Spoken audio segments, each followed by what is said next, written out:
Welcome to IAB Canada's podcast, The Business of Digital. Within hours.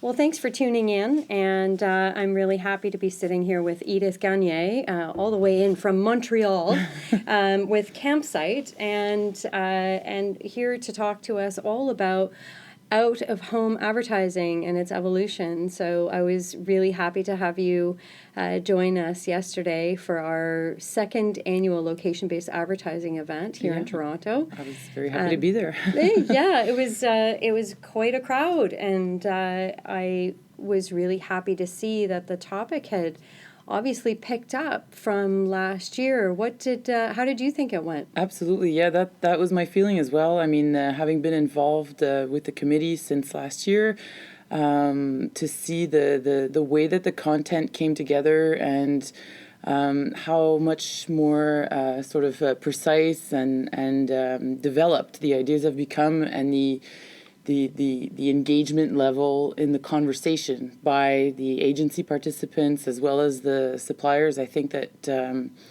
there's sort of a better understanding of how things are coming together and what needs to be done in the coming years or months for it to ultimately make the most sense for ultimately advertisers, right? So, right, and I felt also that the conversation was definitely elevated. There were a couple of moments there was one presentation that was talking about, actually several presentations was talking about accuracy of data, and it almost felt like, in 20 years of doing online advertising, it took us a long time to speak intelligently about fraud and viewability and all of those different issues. And it was really interesting to have that benefit of the experience applied to the out-of-home channel before it gets out of the gate. Absolutely. Yeah, I agree. Do you know what I mean? So it felt nice to know that that we were already thinking in terms of how do we keep this a safe type of medium, and the standardization, because we know what kinds of conversations are going to come out of this over the next couple of years to make it viable. I actually think that's one of the reasons why there's so much sort of hype and attention on digital out of home, especially in the last couple of years, more so. There's definitely a growth there. Yeah. I think part of the reason is because of the fraud and viewability issues that maybe are a little bit less, out of home is a little bit less susceptible, not completely immune for sure, but a little bit less susceptible to that kind of thing, which is definitely attractive. I mean, it's definitely brand safe. Exactly. So, and with the exception of some of the really cool stuff we were talking about yesterday, it is fairly immune from privacy if we can figure out what to do, I guess, with the mobile IDs, which I thought, again, that was a really great presentation yesterday around, the difference between a mobile ID from a this is a device that has clear characteristics that belongs to a certain individual versus an advertising ID, and how the two are kept separate. Yeah. And, even to hear that in just the context of out of home, I think a lot of people who have been doing digital advertising for a long time really learned something yesterday, and all because we're now starting to explore from a new topic. So that was exciting to see. Yeah, absolutely. One of the conversations that I thought was interesting, and not because I was hosting the fireside chat, but it occurred to me when talking to the CEO of Group M that when I was talking to Stuart Garvey about when I asked him about effectiveness.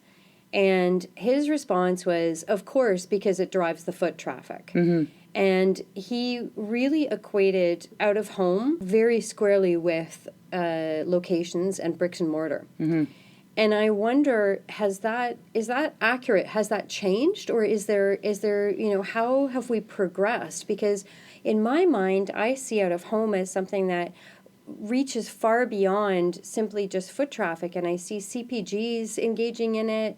Yep. And maybe I'm misunderstanding, but can you talk a little bit about the I guess the difference in usage and the difference in how you see whether it's effective or not for a given product? That's a great question, and I think that it showcases some of the evolution that we're seeing in being able to combine, geo-targeting data with out of home, which is fairly new, right? And that can sort of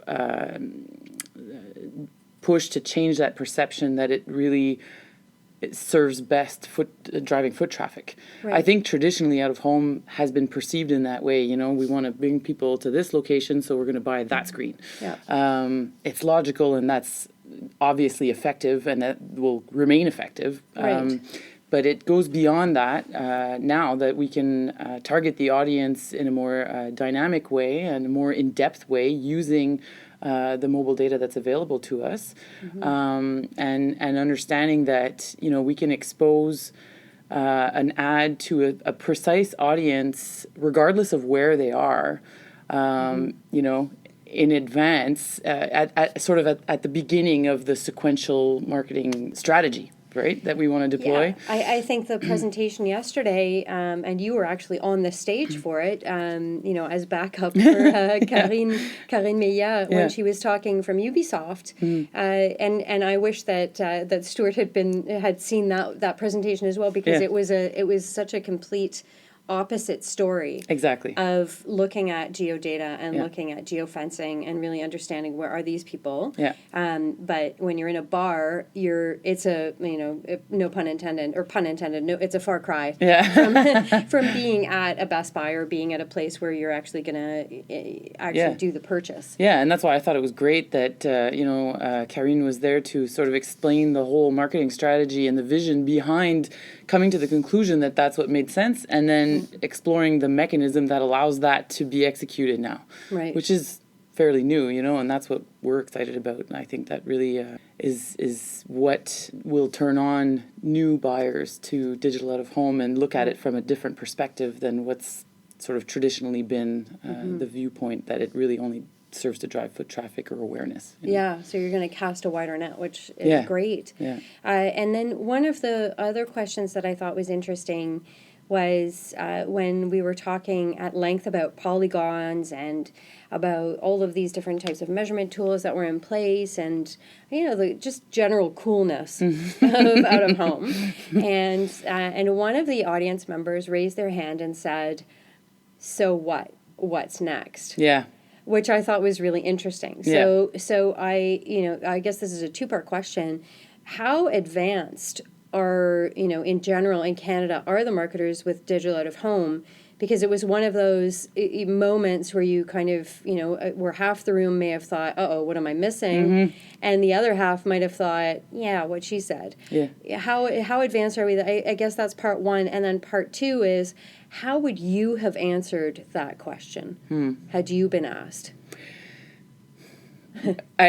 So part one, absolutely, that was it was palpable that that's what happened in the room in terms of, some people saying, what do you mean? What am I missing here? Yeah. And I see that in my experience with Campsite and the whole sort of gamut of types of buyers that we're seeing. There's such a huge range in questions and really the questions that come up. Can we do this? Can we do that? You see that in the market right now, there's no standard in terms of perception and understanding of what can be done, which was shown in the study in terms of asking for more training on this. And I think that that's a huge key piece. You mean the barometer report, correct. the IAB barometer? Yeah. So we can come back to that. But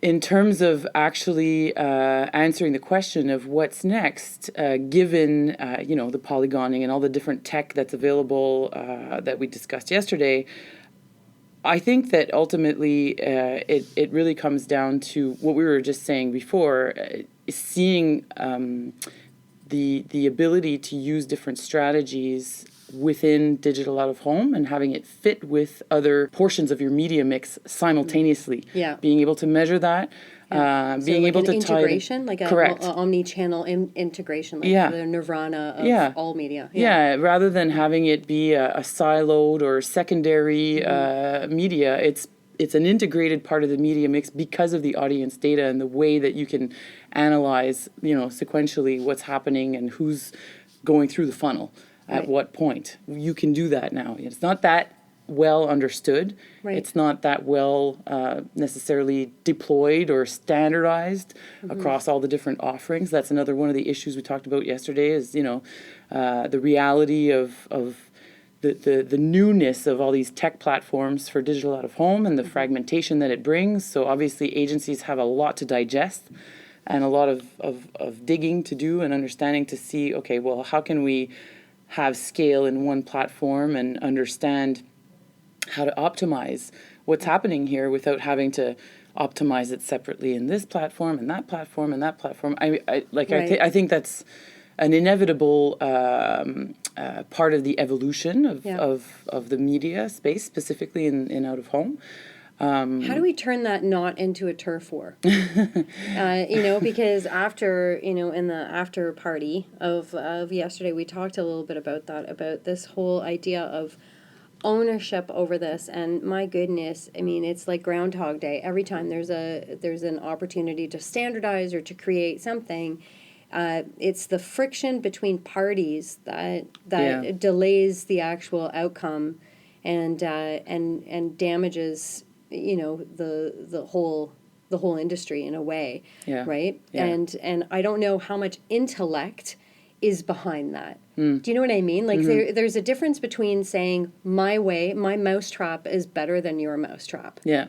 But when you think of out of home, is it pretty clear that, like online, let me give you an example. Online advertising, even just the basic premise of serving an impression and what you count as an impression served versus an incomplete impression. Yeah.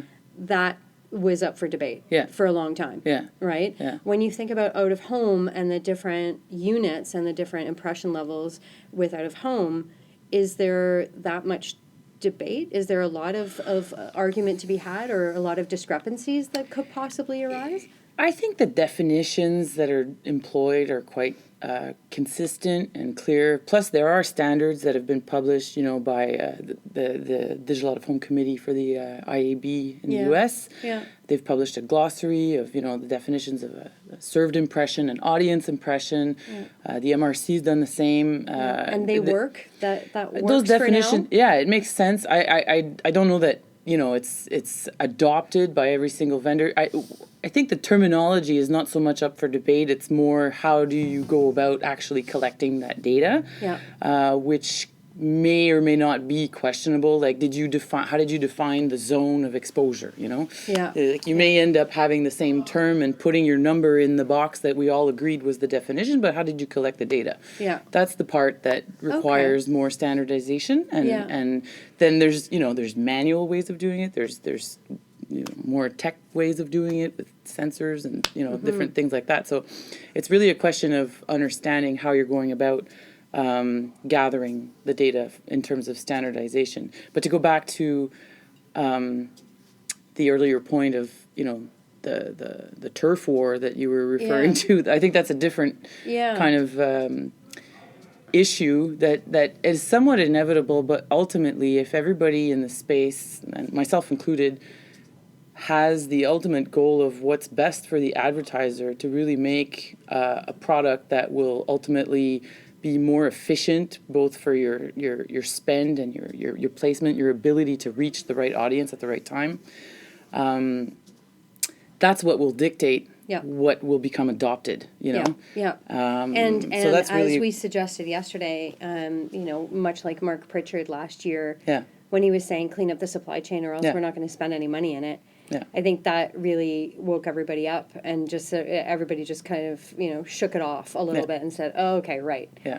We have work to do here. Yeah. So maybe the same thing will happen. Yeah. And in terms of Campsite, what are some of the exciting things that are happening there? Are you what does the year look like for you? It's been a very exciting project to work on for the last 2 years. The growth and the excitement around it is tremendous. Our biggest focus has been maintaining and building scale. On the SSP side of the business, obviously that's key. I think we've done a great job of it. The core of our business so far has been around indoor advertising, which is interesting because there's always an interesting kind of disconnect in the discourse that we hear in terms of standards and different initiatives around outdoor versus indoor. So I know that we got to have the outdoor billboards available for the scale to really be there, for the adoption to really be there, and that is coming. Right. That's our big next step for this year. So we're super excited about that, and can't make any announcements at this point, but it's coming. That's great. And so scale is the big issue, and was that difficult? Like, is that an uphill battle, or is that just something that needed to get organized and then the biggest challenge there has been the variety of processes involved in getting vendors' inventory exposed in our exchange and DSP correctly, right? So we follow the open RTB spec. It's an auction-based platform, so obviously that comes with implications where you got to be able to do day parting, you got to be able to have a pretty constant internet connection. These are not givens in and out of home. Right. No, you're right. And integrations with our platform happen at the CMS level, right? So for the most part, there's a couple of different examples where we can do integrations with HTML or VAST, but generally speaking, we have a native integration with the CMS. And that really varies. Sometimes, different vendors may have their own in-house CMS with their own team of developers, and we work directly with them, which is really straightforward and typically pretty easy.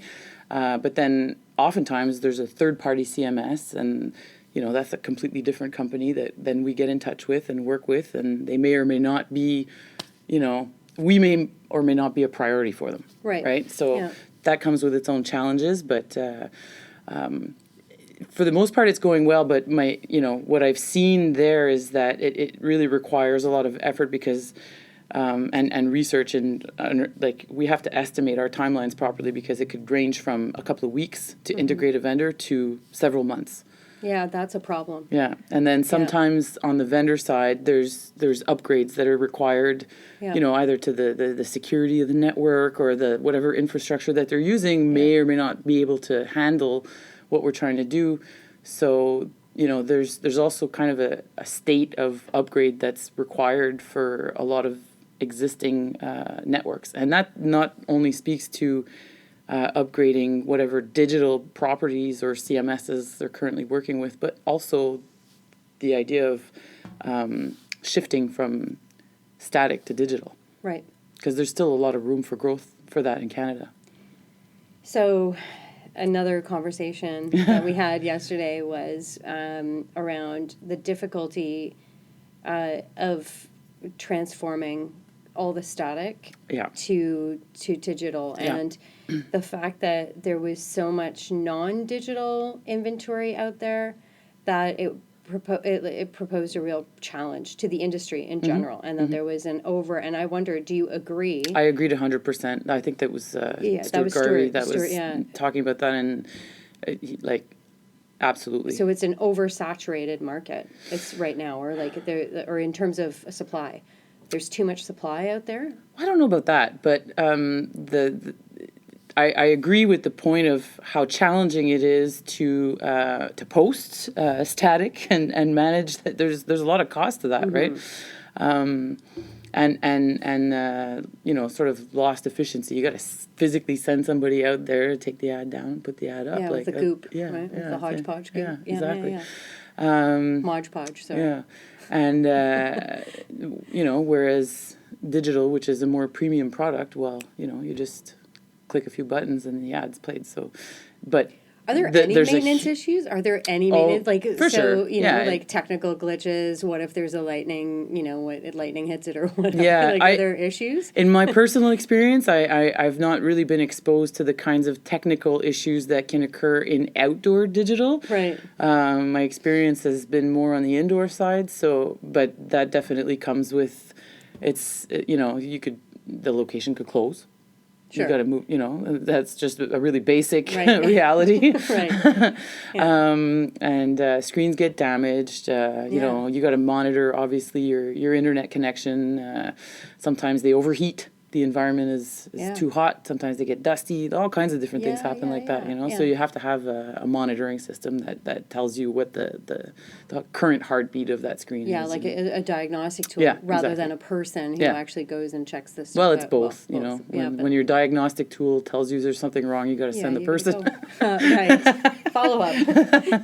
But it's nowhere near the kind of maintenance that's required for static, right? Yeah, like if an edge of a billboard starts coming down or peeling down, then that's a problem. The challenge is the upfront cost in deploying digital infrastructures in the first place to a vendor. How quickly expensive. Does it pay for itself? Wow. Right? Very. Like what's the that's kind of an interesting proposition, right? So just the fact that you're selling that same spot, that same screen to multiple advertisers at once. It's incredible. Yeah. And what's the average length of a unit? Well, that varies. It varies what's a lot. Best practice, do you think? Well, best practice is really dictated by the environment, and typically what we'll see is what's established as the dwell time for that screen will usually be correlated to the loop length. Right. So that, but that could vary. Like a dwell time in a doctor's office clinic where the screen is in the waiting room is much longer than a dwell time, on a, let's say, street level or another. So it really varies. Yeah, and what about the implementation of audio as well? Is that something that has been experimented with extensively, or is that something that it's fairly limited. Take it or leave it. It really depends on the environment because it doesn't fit in most places. The screens in the restaurant washrooms have sound. Yeah. And the sound is set off when the motion detector is set off. Right. So that works well, and it captures people's attention. In other environments, because the space might be more open and less closed, it might be more challenging to deploy sound, right? Yeah. And sadly, I don't have you all day, but I guess if I were to ask you to look at the future and look at things like, thematically IoT and wearables and the interactivity with out of home, is that something that you can see happening, even if Campsite may not get involved in it necessarily, but is it something that you see being a piece of this? Absolutely, yeah. And again, that may not be so much a Campsite thing, but more something that I think most vendors are already working on, and there is already some amazing interactivity with some of the digital screens. A lot of it is experimental and tests, but there's a lot of potential there. Again, it's very much a function of the environment in which the screen is located. The context in some places may be more favorable for interacting with the screen in any way, but I definitely see a lot of potential there for messaging that's specific to the location and where the screen is located, to actually inciting an exposed user to interact with the screen. And and if you have some sort of interactivity with a wearable, if there's some sort of a communication and matching of data sets on an somehow opt-in basis, I don't know what that looks like, but that would be really quite interesting. Absolutely, Then it's a question, and probably first of scale. Yeah, sure. I think that would be the main issue there, but for sure it's definitely something that I think we'll see more of in the coming years. Yeah. Okay, last question. Do you think, strongly agree or disagree, digital out of home is priced fairly? And is it priced appropriately, or are we going down the path of the other, the historical digital mediums where it was a fire sale, and just to get people interested in it, we were lowballing the cost and then had a heck of a time getting people to correct in investment?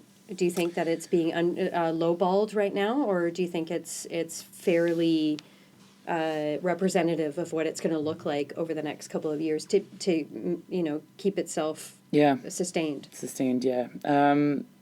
I don't think it's being lowballed right now. I don't see necessarily that if we're talking about digital, maybe for, if you're buying bulk and you're buying static and you're buying like all the inventory, then maybe you're getting a fantastic deal, and so you should be. But